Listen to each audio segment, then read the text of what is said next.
Lessons in Excellence from 𝗤𝗛𝗘𝗙. Hire for desire rather than experience. Hiring for excellence is a very serious exercise for which you should be well prepared. The one characteristic employees have to possess above all others is attitude, or what 𝗤𝗛𝗘𝗙 sometimes refers to as fire and desire.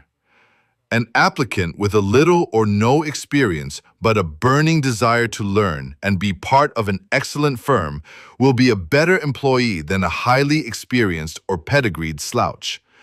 Attitude, and attitude are the three most important qualities, says Trotter. Part is the technique, whether that's on the culinary side or the service side, or learning about wines and eventually about food and wine pairing and all of that sort of thing, or learning how to answer phones.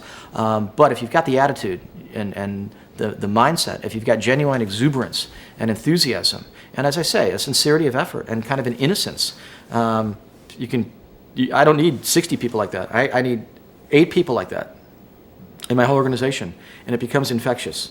And it just begins to permeate and take over.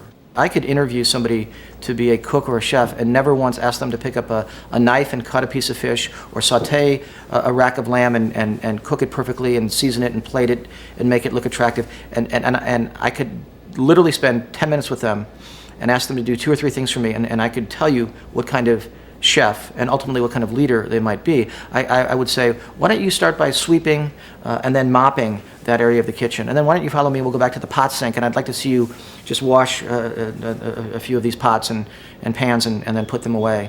And then why don't you come over here and tell me what you think about life and what are your 3 favorite books. And that whole process would take 10 minutes, and I can tell you whether I'd ever hire them or not. Never need to see a resume, never need to, in fact, people say, where do I send my resume? I say, I don't even need a resume. Write me a 1-page essay and tell me what the meaning of life is according to you.